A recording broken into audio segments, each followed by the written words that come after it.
say white girls shouldn't wear braids. I'm not saying that because I just don't want you to wear my hairstyle. This video made me roll out of bed. Damn sure it did.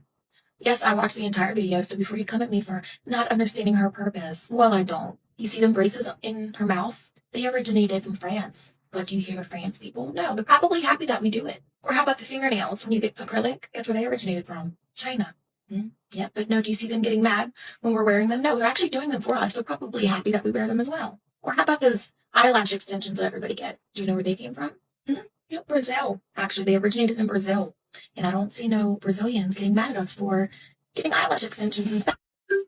So when you rolled out that bed, you should have just rolled back in so that you can ponder the exact words that came out of that young lady's mouth. It's not really that hard to understand. Nobody can tell you who, when, what, or where to spend your money on. You can get whatever you want. I don't care what race you are, ethnicity you are. If you want braids as a Caucasian woman, you can go get them as long as you can pay for them.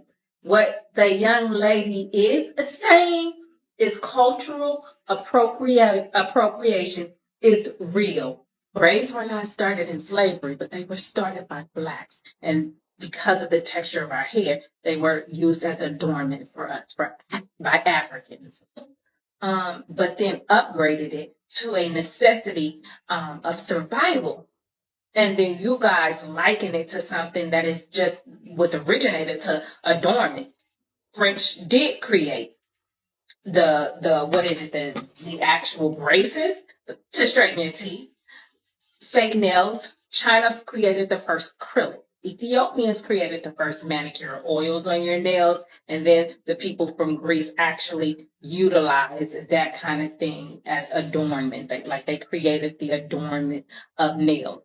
Eyelashes was created for the lady of the night to do the job that she needed to do because she would get something in her eyelashes that would make them go away. And scanty eyelashes were not a good thing. It did not mean prestige. So to protect that, eyelashes were created. For you to liken something that we created, our culture created, and you don't know the facts of that, that is the problem. That empathetic ear that you do not have to the fact that you would even do the research, you would just take it. When we get critiqued and criticized, when we show up in corporate America for wearing our natural, but y'all can wear it as a fashion. It's a problem. You choose to debate and fight. And that is problematic because in the real world, we are already fighting the real fights. Our little boys grow their natural dreads or their natural hair and they show up for wrestling matches or they show up for basketball games at tournaments or whatever. And they're told they have to cut these off because it's not part of the aesthetic. When we show up in corporate America, they tell us that we cannot wear our afros or we cannot wear these braids because it is not appropriate attire. When Kim Kardashian wears braids, they call them Bo Derek braids. That woman did not originate that. When you guys try to lessen and liken it to Viking braids or Dutch braids or whatever you say, that's to discredit where they started. Because in your mind, you've taken something that we created and you've made it better. And in reality, you can never do that. You cannot out-teach the teacher. It's not going to happen. If you would simply understand and be empathetic, lend an empathetic ear to the struggle, the strife. The day of us playing coward and victim is over. You guys are so used to African Americans just letting you run with whatever. You're so used to saying, because we lived by the adage for a long time, put it in a book, they won't know what it is. So you guys could tell us what you needed us to take on as fact. We can now read. And we now like to read.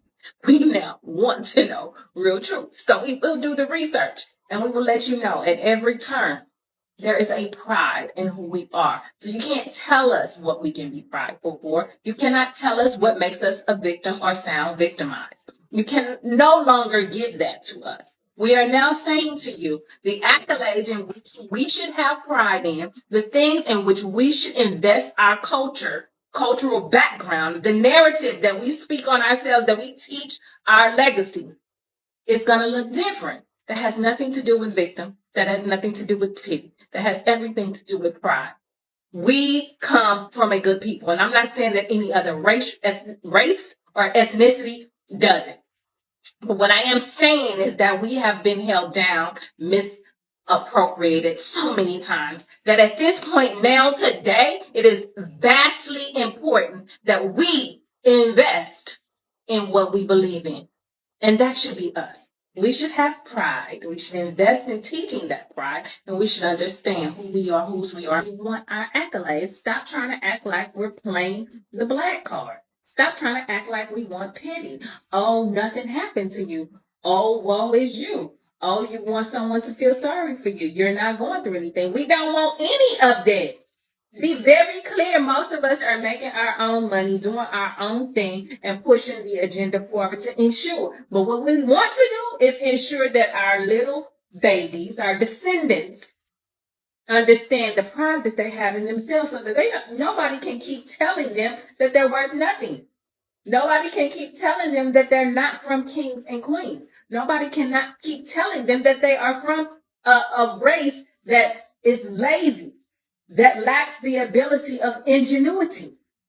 We need for them to have pride and hang their hat on the fact that they come from people who come from people who come from people who people will mock and take that culture and adorn themselves with it and not want to give the credit to them.